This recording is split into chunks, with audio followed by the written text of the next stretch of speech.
Yes, we thank you so much for joining us. Mark just gave a brief description of what Blackbird does. We really, really appreciate you being here, especially at last minute. Um, I did send you some questions. I don't know if I know you've had a full day. I've had a full day. So, we're willing to take questions now from people in the chat. And then we do have some questions that people submitted in advance. Let me stop sharing and I'll just verbally discuss if that's okay. Yeah. Well, so what this first slide was showing was just our philosophy at Blackbird, which is really, really trying to understand where children and adolescents and parents are coming from. And so I think the DSM-5 diagnoses are super, super important. And as we all know, they don't tell the entire story. And so we try to do a really thorough assessment to make sure that we understand root causes more so than just diagnoses. And so we have a whole team of experts. Most kids are seen by our nurse practitioners who lead the treatment team. And then we do really targeted assessments. So if somebody's having difficulties coming in and we think they have ADHD, but we notice that like they do really well with like reading through directions, but not so good when the teacher is like verbally saying directions. We may send them for speech and language evaluation to see if there's anything going on like a receptive language disorder or a social pragmatic disorder, because those, as you guys know, have really specialized treatments. Same thing, there's lots of young people that come in with sensory concerns that we want to kind of rule in, rule out, sensory disorders. And I love our occupational therapists that they can give our therapists who are a core part of the team some different things, right? To try with young people where they may not want to sit and talk with us or even play through that language, but there can be physical ways to kind of manifest different things. And then we come up with a really, truly comprehensive treatment team. And we set patient first goals, we measure against those. And those, what I love about them is it's not just symptom reduction. Symptom reduction is really important and powerful. And nobody really cares about that, right? What you guys want to care about is like, how is your kid doing? How are they functioning? How is school going? How are social things going? And so we can do that with the person first language. And then the second slide was just kind of where we actually have locations in Virginia. At this point in time, we have one location in Tyson's Corner, but we offer virtual care too. And then we can get into the questions because I got a preview of some of the questions and they're really, really excellent.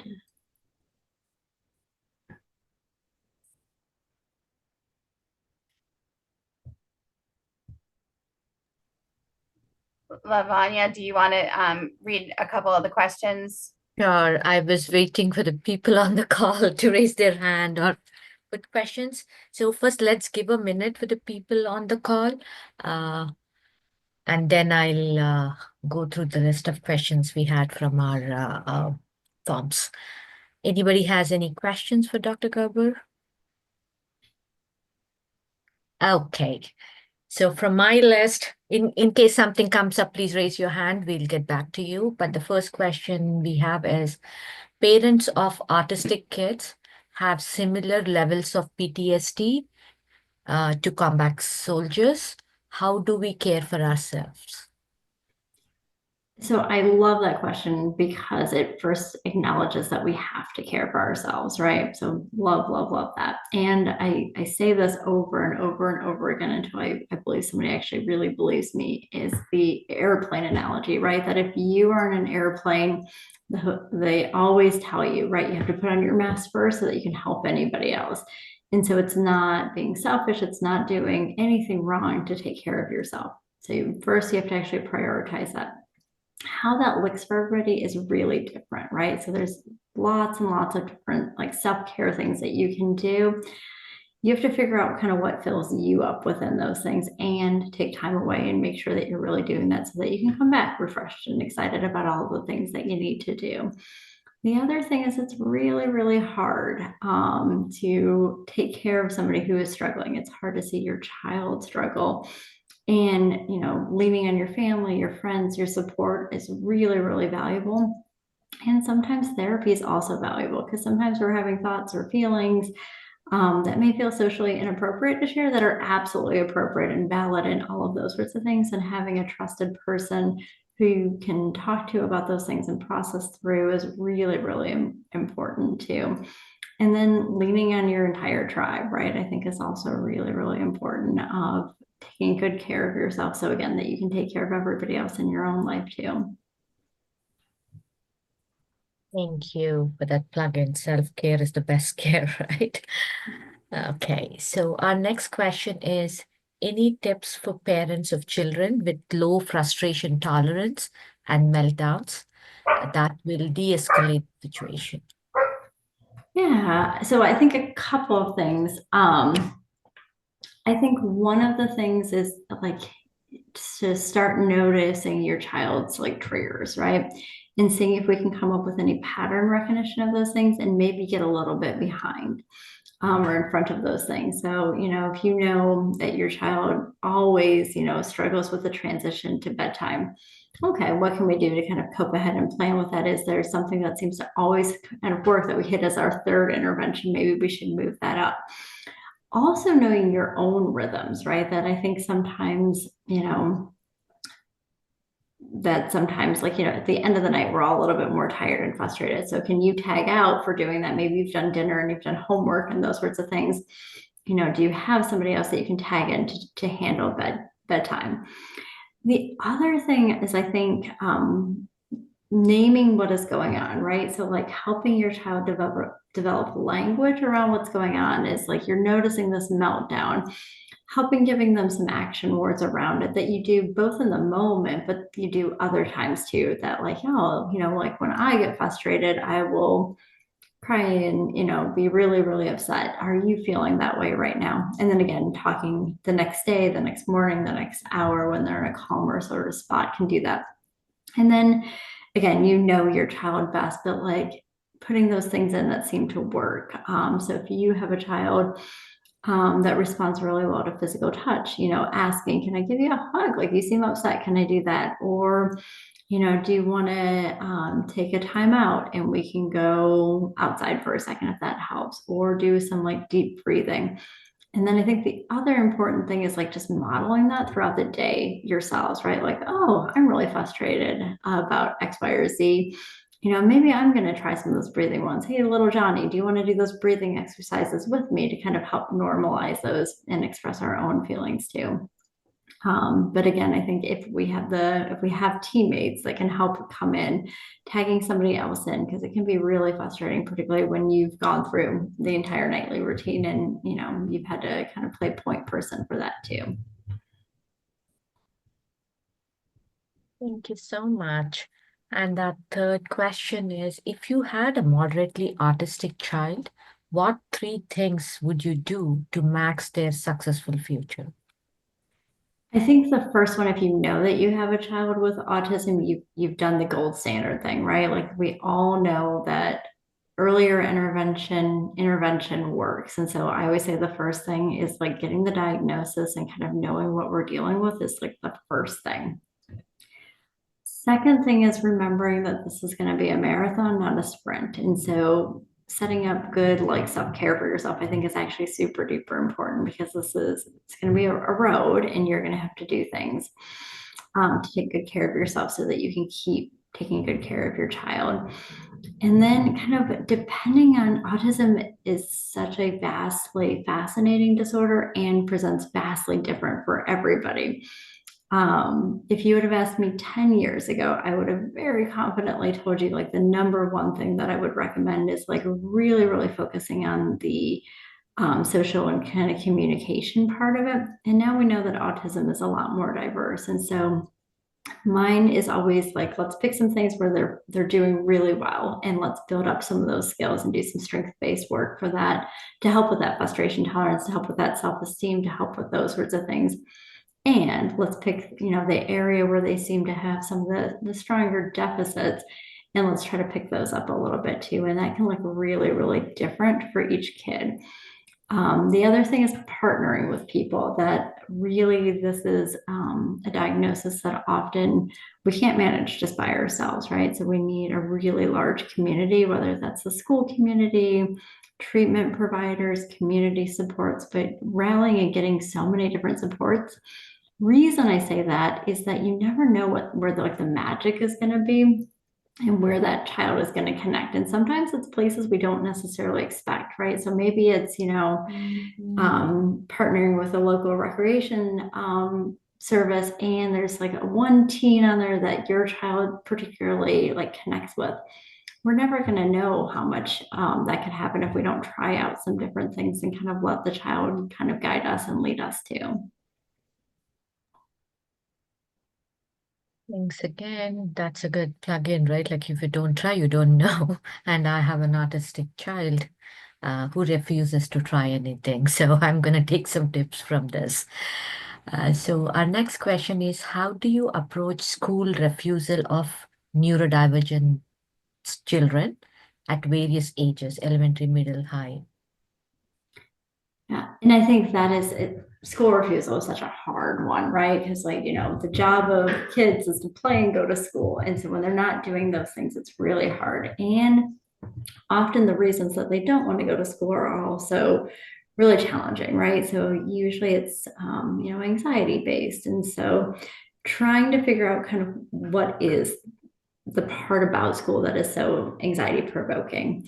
For some kids, that's separation anxiety. So it's not like the going to school, it's the fact that they're having to leave you guys behind, right? And that they're worried throughout the day about what's going to happen to mom and dad, and are mom and dad going to be okay?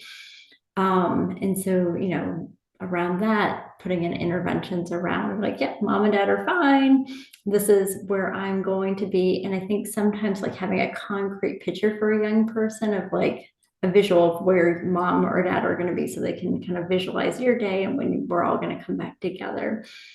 For other kids, doing some sort of like token system can be helpful. So I know if we can get you to school and get you out of the car on the third ask, and you go into the classroom, you can have at the end of the week, if you get a certain number of points, you can have some sort of token sort of gift. The other thing is that, lots of kids are struggling with peer relationships, being bullied, those sorts of things. Sometimes we can get creative with the schools and identify, a buddy or a nice kid that can kind of help start to establish a relationship with that child so that they feel more connected to the classroom and connected to their peers can also be helpful. And, there's so many different types of interventions that we can do within therapy that can be really helpful. A really awesome kind of therapeutic intervention is that there's some flexibility with our therapist of like daytime appointments. And so we can sometimes have therapy sessions around the time where the kiddo needs to go to school, and the therapist can be on the call with the child and the mom and help provide scaffolding and some skills that the child can try during those times to get them into school. What I always try to remind parents and kids is that like if we fall back into the pattern of not going to school, there's this like relief, right? Particularly if it's anxiety based. It's like, whew, I didn't have to go to school this time, but it makes it even more scarier tomorrow or the next day. And so trying as hard as we can not to allow them to miss out on too much of school, because again, it makes the threshold higher of where their anxiety starts with the next time.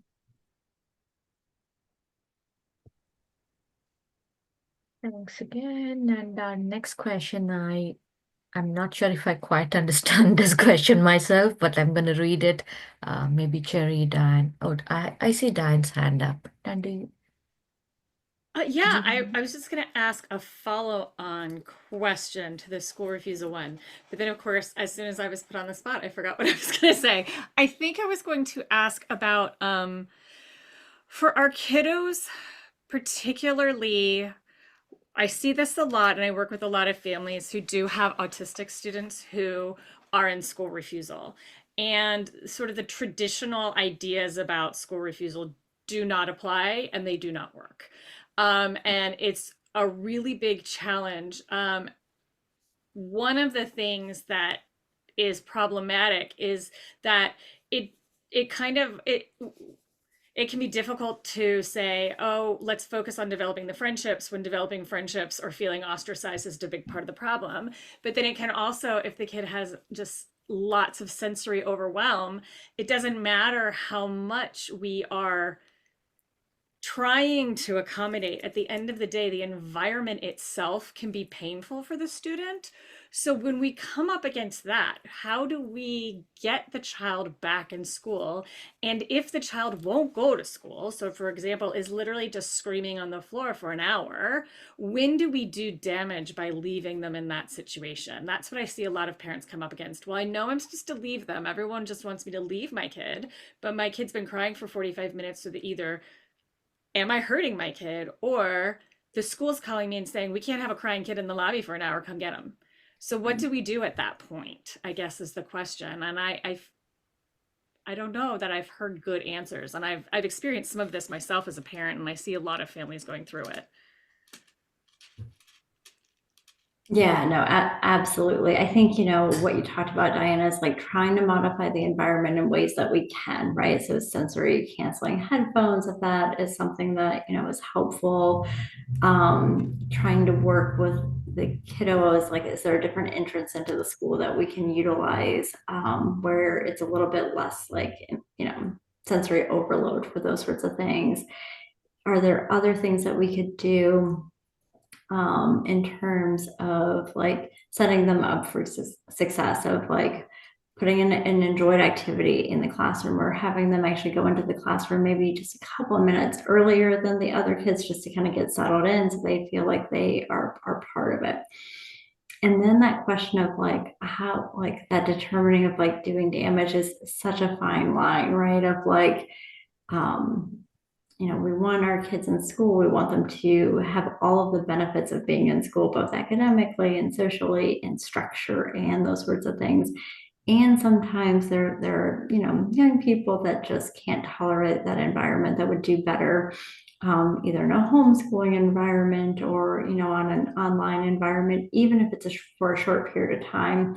Well, we're getting them into more intensive sorts of treatment where we can work on the sensory and work on how to like modulate those sensory inputs that they're getting, or work on, those social skills, right? And really try to like beef up the social skills a little bit, or work on the ignoring skills of like, if they are feeling ostracized within the classroom, and trying to find that edge of the things that they actually do care about. So is there any way we can incorporate those things within kind of the normal school day too?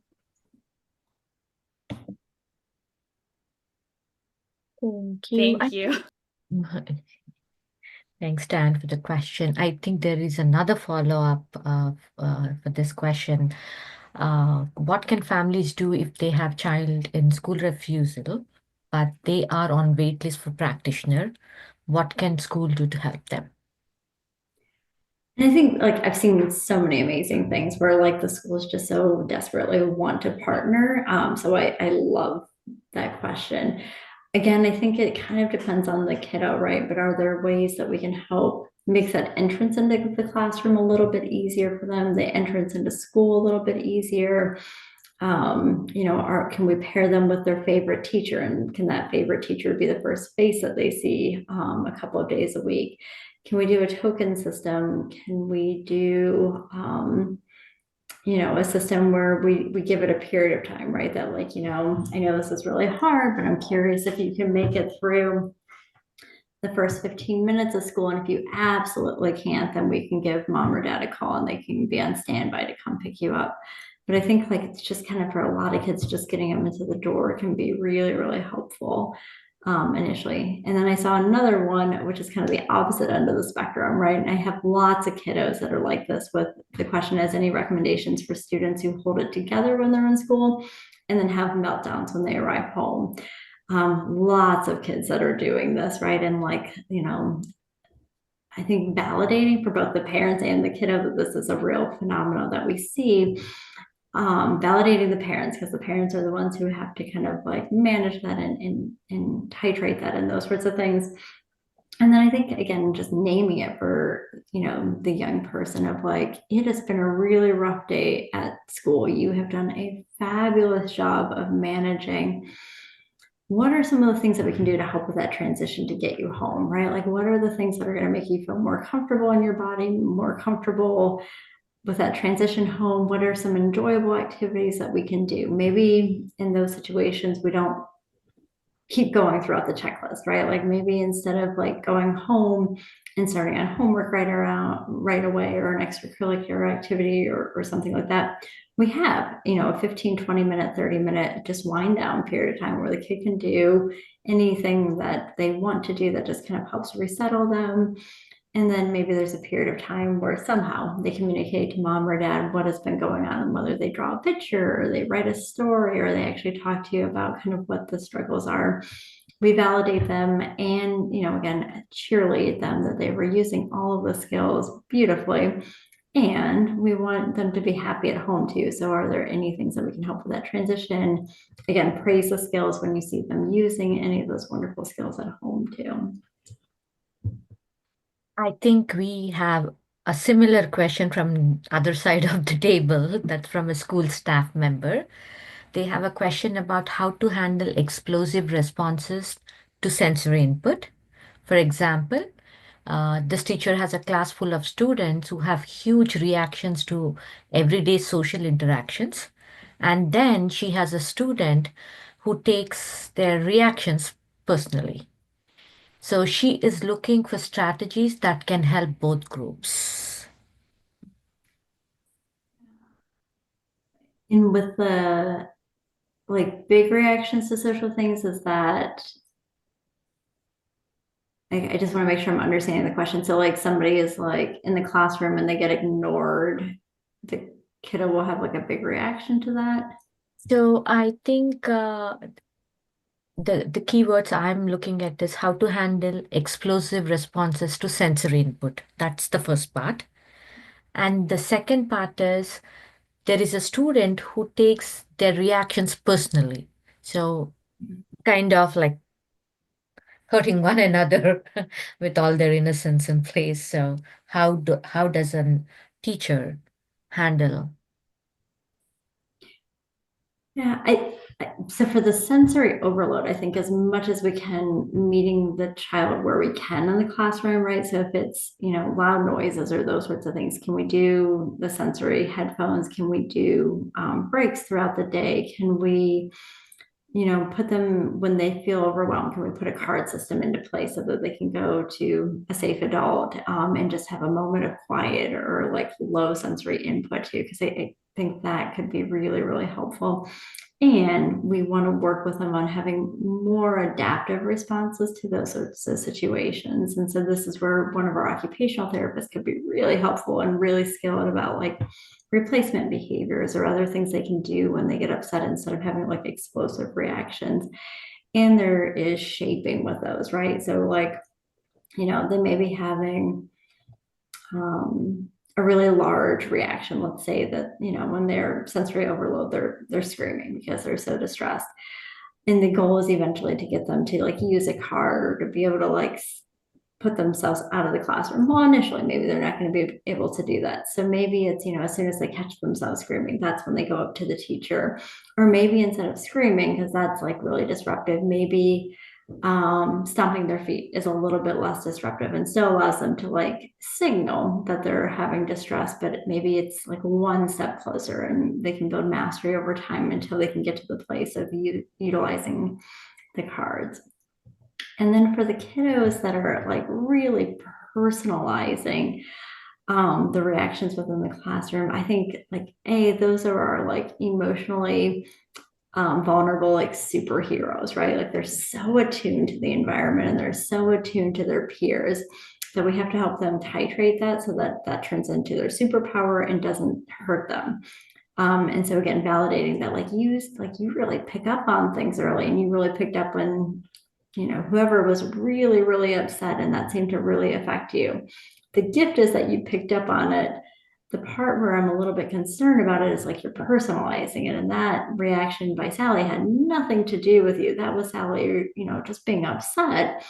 And then having that kiddo who was upset, are there things that, or the kid that was really attuned to the emotional reaction, coming up with alternative hypothesis. So Sally was upset, and it sounds like the hypothesis that you went into in your mind was that she was upset maybe because of something that you did, or that like she was doing whatever reaction that she was doing to somehow make your life miserable. Can we think of any other hypothesis of why Sally was reacting that way? And then, if they can't, I'll help throw some out. Like, well, maybe Sally was already having a rough day, or maybe Sally was tired, or maybe Sally was trying to get the teacher's attention and not your attention. And just helping them identify some of those different hypotheses can be the first step of like understanding that people have thoughts and actions that have nothing to do with us can be really a powerful intervention. I love how you dissected this. I think there are some cues for me. Sometimes when my children are upset, I take personally. So sometimes I question my parenting skills. So I know you were giving recommendation for the students, but there was something definitely to take away from that comment. Thank you so much. So there is another question around what are the strategies to encourage self-advocacy for students with autism and limited verbal ability? Yeah, I think utilizing what communication strategies that they have, and really kind of like teaching everybody what the ways are that they communicate, because we all communicate, right? And like what I always say is like, 80% of communication is nonverbal. And so like we're all good at picking up on nonverbal communication. And so helping the young person know for themselves kind of what the cues are, and helping like having them help teach other people can be helpful, whether that is like, facial expressions and what does that mean, or like pointing to different things when they're upset or when they need those sorts of things. And then us as trusted adults, we need to be in tune to those things, which usually is just taking a step back, right? And taking the pause of like evaluating kind of the environment and really, really tuning into what the young person is doing and being more mindful in those situations. And then sort of reacting. It feels like a lot of times that, we're missing out on things because we're trying to attend to a whole bunch of different things. And in those moments, we ourselves, as the trusted adults, need to use all of our mindfulness skills to kind of be fully present with that young person who's communicating things with us. That's a good one. So the next question is how to deal with the case managers at school when they are not willing to provide accommodations for success and still believe in penalty culture, even when the student is struggling hard to keep up with school assignments. Yeah, I think, I think education can be super important. And so like one of my favorite like therapies, and this has become a life sort of saying, is that like we're all trying to do the best that we can, right? So like I really try to remind myself that the case manager is doing the best that they can with all of the constraints that they're dealing with. And so I try to help them like see things from my side by providing education, and partnering with them and trying to see what the roadblocks are.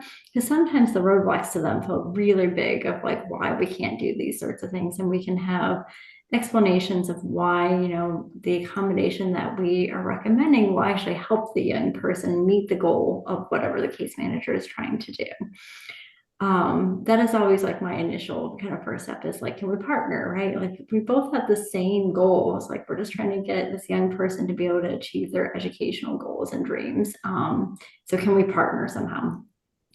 If those things don't work, then we can start going down the more formal paths of advocacy and those sorts of things, and really kind of being more vocal about why we think these accommodations can be helpful. But I typically find if we provide education and that like partnering, it tends to bring kind of everything down a level, and we can kind of move ahead for the kiddo. Thank you so much. And our next question is, okay, do you need a break, Dr. Garber? Like there is a flow of questions. We do still have four more questions. No, I'm good. Okay. Thank you so much. What are the recommendations for the students who have hard time staying on task and turning in assignments on time due to their processing delays and difficulty with time management? Good question. I think this is somewhere like there's specific treatments that can be helpful. So there's a treatment called executive function coaching where we can help build up those skills. And I always think of this as like all the hacks that all of us have figured out over decades, we can help kids figure out a little bit sooner. So that would be the first kind of part, is maybe partnering with an executive functioning coach to help them figure out kind of what the hacks are that work best for them. I think the next part is, again, partnering with the teacher of like, okay, this is what is going on for Johnny. He is trying the best that he can, and these are the things that he needs in terms of prompts. So I even do this with my bosses. I'm a little bit of a slow processor, particularly when there's like emotional things going on. And so I like name that to my boss of like, I know you want an answer right now, and I need 24 hours to like go do my process of how I'm doing that. So I think sometimes just like calling out that we all think differently, we all kind of process things a little bit differently. And so for that kiddo, maybe that's a kiddo that needs, there's an assignment that they're supposed to turn in at the end of the day. Maybe that kiddo needs it to be turned in first thing the next morning so that they can have just a little bit extra time to kind of like think about and manage those sorts of things. I also think really, really good, consistent communication with families can be really helpful about kind of what are the assignments when they're due, particularly those longer assignments where, we don't want anybody to come home and the science project is due on Friday and it's Thursday night. So just kind of good communication of like pacing and those sorts of things. And then I always remember that like a lot of these things are at least like slightly genetic. And so if you know that you have a kiddo who has some problems with time management, it may not be fully fair to expect the parents to like fully know how to manage school projects and those sorts of things too. And so like sample timelines could be helpful. So, like Johnny has this big science project due in 2 weeks. A normal sort of cadence or a sample cadence of like how to get this done would be, the outline would be written by the 3rd day. We would go get the supplies by the 5th day. We would start putting them together on the 7th day. We add in some time because our initial hypothesis may not work. And so we want a little bit of buffer within those sorts of times can be helpful too. But I think, again, just the parents and the teachers and the student all partnering together to figure out kind of how we can incorporate in the classroom the things that the parents already know work for their kiddo. Yeah, looks like there is a team, right? It's all teamwork. Have everybody on board and on the same page. So the last few questions are from students. So a couple of them are from middle school, a couple from high school. So I would definitely be interested in your take on these. So how do students recognize when they tend to get off task? So I don't know, how to say self-recognition or like self-help? Oh, I love that question. I think that's the key, right? Is like if we could figure that all out, even for ourselves, we would be in such a different place. So this is where I really talk about like mindfulness of like as much as you can trying to be in the present moment. And within that, noticing what's going on, right? Don't judge it, don't fight it, those sorts of things, but just notice. So like if I'm in class, I'm going to take, a check-in period of time where I'm going to notice where my thoughts are going. And I notice my thoughts are going to that really fun summer party I'm going to have this weekend. And that is going to be great. But if I don't get my homework done right now, I may not be able to go. So the first part of it is like that recognition that we are off task. And the only way I've really successfully figured out how to do that is being just more mindful in the present moment. There's other things about like, when the teacher is talking, I try to be as engaged as I can be with what the teacher is saying and really kind of like think about what they're saying and how they're saying and where the important words of it are, can be another way to like help me tune into things. The other thing is that I try to put like time limits on myself for things, particularly like unpleasant tasks. If I am doing homework for, I have an hour's worth of homework, I'm going to try to be really intentional and work like really hard for 15 minutes. And then I know my attention just is going to wander a little bit. So I'm going to take a 5-minute break and I'm going to go to the bathroom and maybe go say hello to my mom too. And then if I sit back down and I notice like I'm still not able to pay attention, I'm going to like try to redirect myself to pay attention, but maybe that's a time where I kind of just need to get up. I also tell people to really try to be in tune to their bodies of what's going on. And so if you notice like you're moving around all the time and like fidgeting, that may be an indication that you're off task and that you need to like actually take a real break and readjust, kind of recenter yourself too. I think so many times we try to like push through, we try to tell kids to push through, where truly like a 2-minute break might have been helpful for them.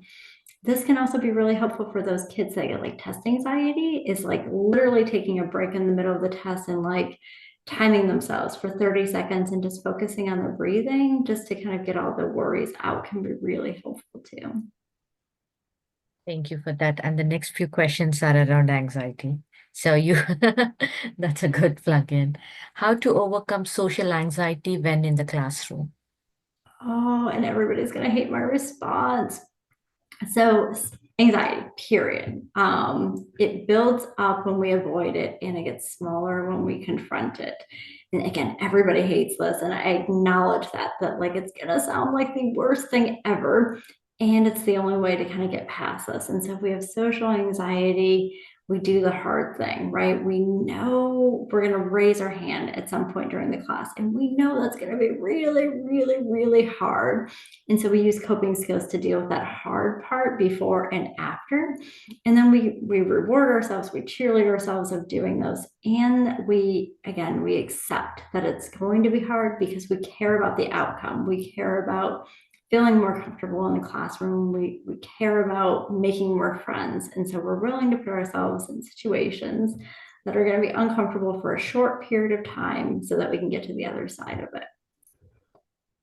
It's going back to something you said a while ago. If you don't try, how would you know? Right? Absolutely. Okay. So I think the other two are on similar lines, but anyway, we are just getting close, so I'll read them out. How to deal with peers who are ignorant to socially anxious students' condition.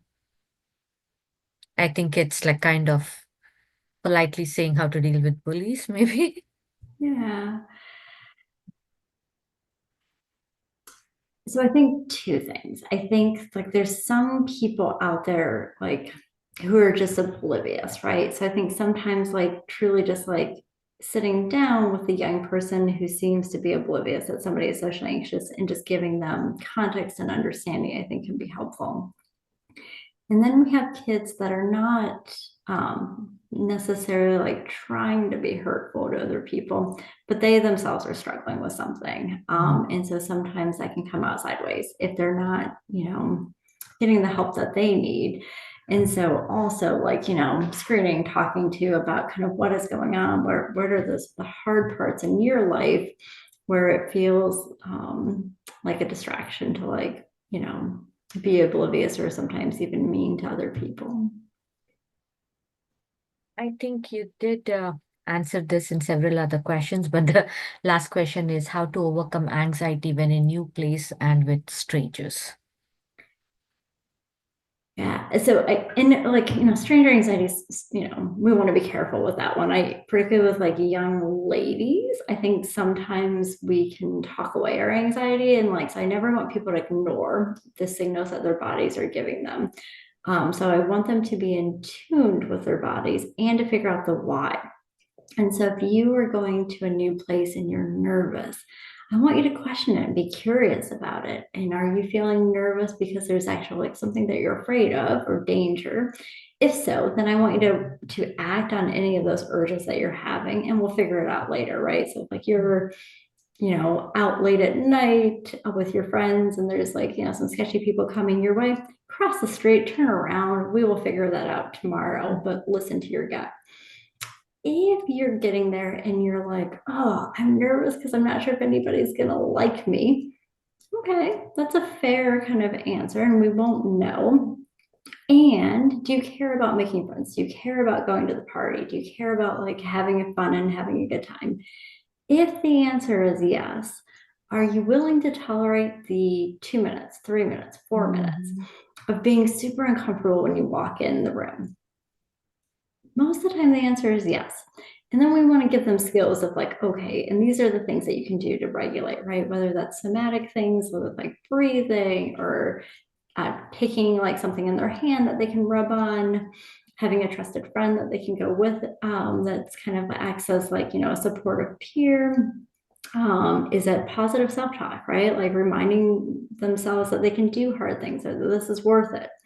All of those sorts of things can be really, really powerful. So, being in tune with themselves, knowing the why that they're feeling a certain way, listening to their body, not discounting it, and figuring out kind of what their values are, and are they willing to be slightly discomfort for a little bit of time to kind of meet that.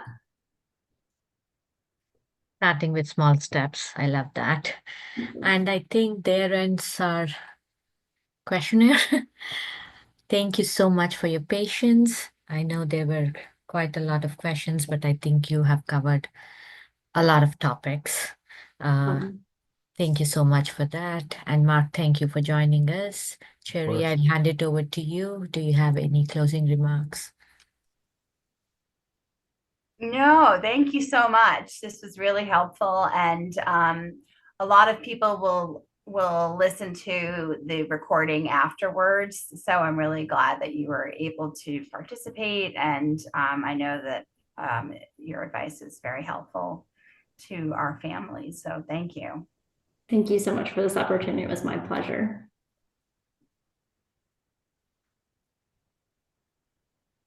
I think that wraps up our meeting session tonight. Thank you all for joining us. And Dan, I think you would take care of the recording, right? She's the technical expert. Like I've been struggling all day to get things together.